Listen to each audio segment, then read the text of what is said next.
বাংলাদেশ পুলিশের অতিরিক্ত আইজিপি সেলিম মোহাম্মদ জাহাঙ্গীর দায়িত্ব নিয়েছেন আর্ম পুলিশ ব্যাটালিয়নের প্রধান হিসেবে। দায়িত্ব নেওয়ার পর কক্সবাজারের উখিয়া টেকনাফে অবস্থিত ৩৩টি রোহিঙ্গা ক্যাম্পে 3টি ব্যাটালিয়নের কর্মকাণ্ড তিনি পর্যবেক্ষণ করেছেন, পরিদর্শন করেছেন ক্যাম্পগুলো। একটি ক্যাম্প থেকে আরেকটি ক্যাম্প সহ পুরো এলাকা তিনি পরিদর্শন করেন, কথা বলেছেন আর্ম পুলিশ ব্যাটালিয়ন সহ অন্যান্য আইন প্রয়োগকারী সংস্থার সাথে।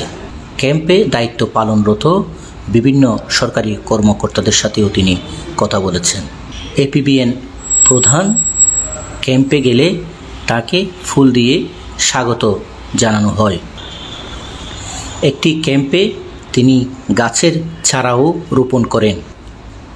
এপিবিএন প্রধান পুলিশের অতিরিক্ত আইজিপি সেলিম মোহাম্মদ জাহাঙ্গীর বিপিএম কথা বলেছেন গণমাধ্যমের সাথে।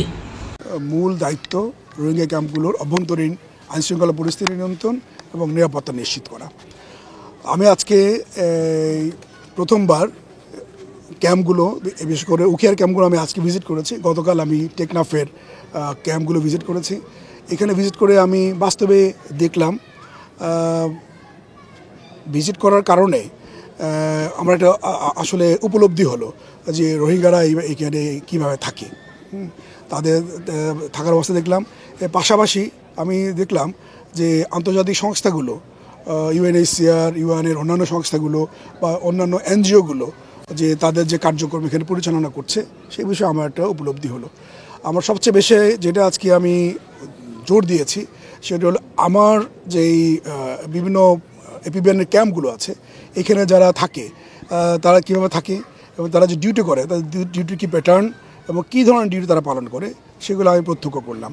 আমি প্রত্যেকটা ক্যাম্পে গিয়ে দেখেছি যে আমাদের এপিবিএনের সদস্যরা তারা দিনরাত কঠোর পরিশ্রম করতে হয় তাদেরকে, তাই সীমিত জনবল, সীমিত লজিস্টিক্স নিয়েও তারা পালন করে। তবে রোহিঙ্গা ক্যাম্পগুলোর অভ্যন্তরে যে আইনশৃঙ্খলা পরিস্থিতি নিয়ন্ত্রণ করার ব্যাপারে তারা সার্বক্ষণিক নিয়োজিত আছে। আমি তাদেরকে কিছু নির্দেশনাও দিয়েছি যে এই ক্যাম্পগুলোর ভিতরে যেন কোনো ধরনের কোনো সন্ত্রাসী কর্মকাণ্ড না হয়। আমরা কোনো ধরনের কোনো সন্ত্রাসী কর্মকাণ্ড বরদাস্ত করব না। তারা যেন শান্তিপূর্ণভাবে থাকে তাদের থাকাটা আমরা নিশ্চিত করব। জাতিসংঘের বিভিন্ন সংস্থাগুলো যেরকম বাংলাদেশ সরকারের বিভিন্ন সংস্থাগুলো সেগুলো দেখভাল করছে। ফলে আমরা শুধু আইনশৃঙ্খলা পরিস্থিতি আমরা নিয়ন্ত্রণ করব। আমরা কাউকে এখানে সন্ত্রাসী বা অন্য কোনো ধরনের কর্মকাণ্ড আমরা এখানে অ্যালাউ করব না। আমি আমার অফিসার ফোর্সদেরকে আমি সেই ধরনের নির্দেশনা প্রদান করেছি। আর এখানে রোহিঙ্গাদের কাছেও আমি তাদের বিভিন্ন জায়গায় আমি মাঝি, হেড মাঝি, মসজিদের ইমাম, তাদের যারা নেতৃস্থানীয় তাদের সাথে আমি কথা বলেছি। তাদেরকে আমি একই অনুরোধ করেছি যে আপনাদেরই এখানে থাকেন, এখানে যারা অভ্যন্তরে আইনশৃঙ্খলা পরিস্থিতির অবনতি করছে তারা কিন্তু আপনাদেরই সদস্য, বাইরের কারো আসার কিন্তু এখানে সম্ভাবনা তারা কিছু করছেও না। ফলে আপনারা তাদেরকে মোটিভেট করেন তারা যেন এইখানে এই ধরনের কোনো অপকর্ম না করে। আপনারা যদি করেন আপনাদের ডিভিশন হবে, ফলে আপনারাই ক্ষতিগ্রস্ত হবেন। মানে আমি রোহিঙ্গাদের কথা বলছি। তো আমি চাই যে রোহিঙ্গারা এই মাঝি, হেড মাঝি, এই মৌলভী বা মসজিদ ইমাম তারা যেন তাদের কমিউনিটিকে উদ্বুদ্ধ করে, তারা যেন একতাবদ্ধ থাকে। একতাবদ্ধ থেকে তাদের যে মূল দাবি তারা প্রত্যেকেই আমার কাছে ব্যক্ত করেছেন, তারা তাদের নিজ দেশে ফিরে যেতে চান। তারা ফলে আমাদেরকে অনুরোধ করেছেন এমন একটা পরিস্থিতি যেন তৈরি করা হয় যাতে করে তারা নিরাপদে তাদের নিজ দেশে ফিরে যেতে চান। বাংলাদেশ সরকার এটা আমাদের প্রায়োরিটি। আমরা সর্বতভাবেই আমাদের চেষ্টা অব্যাহত আছে যে তাদের অনুকূল পরিবেশ সৃষ্টি হলেই তারা নিজ দেশে ফিরে যাবে। রোহিঙ্গারাও আমাকে এই কথাই বলেছেন এবং আমাদের সরকার, আমাদের প্রশাসনের তরফ থেকেও আমাদের এই চেষ্টা অব্যাহত আছে। এটা আপনি ঠিকই বলেছেন, সাম্প্রতিক সময়ে কিছু ঘটনা ঘটেছে। তবে এই ঘটনাগুলো ঘটার পরে কিন্তু আমরা আমাদের তরফ থেকে শক্ত আইনগত ব্যবস্থা গ্রহণ করেছি। যারা আসামি তাদেরকে গ্রেফতার করা হয়েছে এবং যারা একটা ঘটনার যে মূল আসামি তাকেও আমরা গ্রেফতার করার জন্য আমাদের চেষ্টা অব্যাহত আছে এপিবিএন এবং জেলা পুলিশের তরফ থেকে।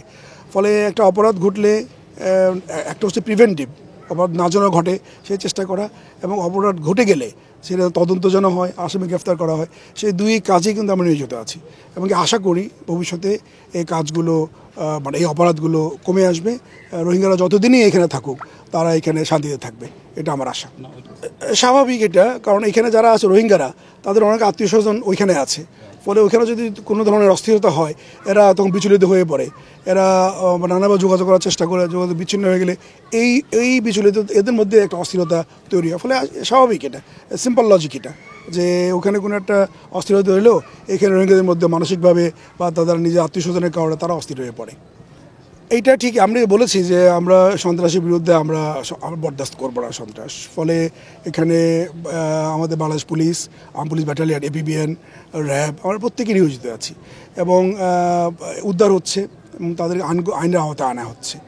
এটা সম্পূর্ণ নির্মূল না করা গেলেও আমাদের একটা লক্ষ্য থাকবে এটা কিন্তু নিয়ন্ত্রণ করা। ফলে যেই হোক অপরাধী যেখান থেকে আসুক আমরা এটা নিয়ন্ত্রণ করবো, এটা আমাদের মূল লক্ষ্য। আসলে একটা কন্টিনিউয়াস প্রসেস, হ্যাঁ, যে আইন শৃঙ্খলা মূল্যায়ন করা, পরবর্তী পন্থা গ্রহণ করা আমরা অবশ্যই করব। কারণ আমরা আজকে এখানে যখন রোহিঙ্গাদের সাথে মতবিনিময় করি, তারা প্রত্যেকে একটা কমন কথা বলেছে যে এইখানে এপিবিএনের যেই সদস্যরা ডিউটি করে তারা দিনরাত পরিশ্রম করে এবং তাদের যদি সংখ্যা আরও বাড়ানো যায় তাহলে তারা ডিউটি আরও বড় আঙ্গিকে করতে পারবে এবং তাদের নিরাপত্তাটাও নিশ্চিত হবে। তো সেটা আমরা ইভ্যালুয়েট করব এবং এই ক্যাম্পগুলোর নিরাপত্তার জন্য এগুলো দেখেন, এটা প্রথমে কিন্তু এপিবিএন ছিল না, সরকার যখন উপলব্ধি করলো এখানে আইন শৃঙ্খলা নিয়ন্ত্রণের জন্য এপিবিএন দরকার, তো আমরা এপিবিএন নিয়োজিত হলো এবং আমরা এই সংখ্যা প্রয়োজন আরও বাড়াবো। কারণ আমাদের মূল লক্ষ্য হলো যে এখানে শান্তি শৃঙ্খলা বজায় রাখা। ফলে আমরা প্রতিনিয়তই আমরা এটা কিন্তু মূল্যায়ন করব, মূল্যায়নের পরে আমরা আমাদের সদস্য রিইনফোর্স করব, আমরা রিঅ্যারেঞ্জ করব। কোনো ক্যাম্প হয়তো শান্তিপূর্ণ, পরবর্তী ক্যাম্পে আমরা সেটা রিইনফোর্স করব। এটাই চলমান নিয়ম আমাদের, আমরা সেটা করব। তবে সব কিছুর উপরে এই ক্যাম্পগুলোর আইনশৃঙ্খলা নিয়ন্ত্রণ করার জন্য প্রয়োজনীয় সকল ব্যবস্থা আমরা গ্রহণ করব। এটা তো ঠিকই, আসলে দীর্ঘদিন থাকলে যখন আপনারা জানেন যে রোহিঙ্গারা যখন প্রথমে আসে বাংলাদেশের মানুষ তাদেরকে অন্তর থেকে ওয়েলকাম করে, মনে করছিল এই সমস্যাটা হয়তো শিগগিরই সমাধান হয়ে যাবে এবং তারাও তাদের বক্তব্য বলেছে যে এই বাংলাদেশিরা গিয়ে একদম বর্ডার থেকে কাঁধে করে তাদের সামান নিয়ে আসে, আপনারা সাক্ষী এগুলোর আপনার। তো দিন চলে যাওয়ার সাথে সাথে আসলে পরিস্থিতি বদলায়, ফলে এখনও দীর্ঘদিন হয়ে যাওয়ার কারণে তাদের পুনর্বাসন না হওয়ার কারণে তাদের মধ্যেও এক ধরনের মানসিক চাপ আছে এবং অপরাধ প্রবণতাও বাড়ছে। ঠিক অপরাধ প্রবণতা যত বাড়ছে তত কিন্তু আমাদের স্ট্র্যাটেজিও চেঞ্জ হচ্ছে, আমাদের সংখ্যা বাড়াচ্ছি আমরা, আমাদের অভিযানের সংখ্যা বাড়ছে, আমাদের ব্যাটালিয়নের সংখ্যাও, যে আগে তো ব্যাটালিয়ন ছিলই না, নতুন এপিবিএন আসলো। ফলে এটা চলমান প্রক্রিয়া।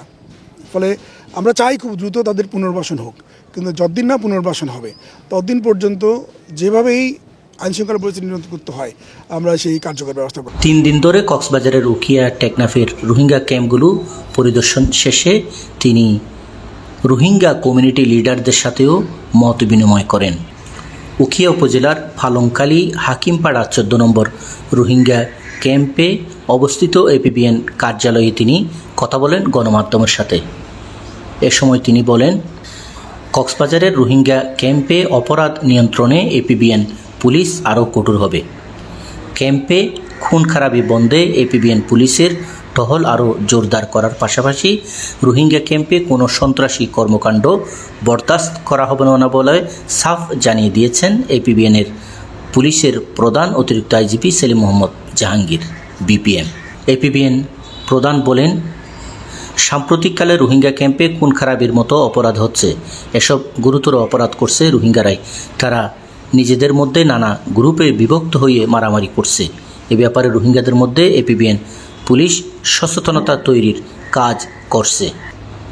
এপিবিএন প্রধানের পরিদর্শনকালে তার সাথে ছিলেন 8 এপিবিএনের অধিনায়ক অতিরিক্ত ডিআইজি মোহাম্মদ আমির জাফর বিপিএম, 14 এপিবিএনের অধিনায়ক অতিরিক্ত ডিআইজি মোহাম্মদ ইকবাল, 16 এপিবিএনের অধিনায়ক অতিরিক্ত ডিআইজি মোহাম্মদ হাসান বারি নূর, 8 এপিবিএনের সহ অধিনায়ক পুলিশ সুপার ফজলে রাব্বি, 14 এপিবিএন এর সহ অধিনায়ক পুলিশ সুপার আরেফিন জুয়েল, উখিয়া থানার পুলিশ পরিদর্শক তদন্ত মোহাম্মদ সাইফুল ইসলাম সহ এপিবিএনের বিভিন্ন ঊর্ধ্বতন কর্মকর্তারা।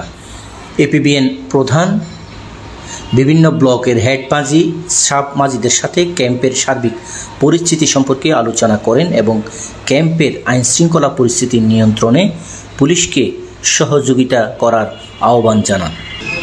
সারোয়ার আজম মানিক, চ্যানেল আই, কক্সবাজার।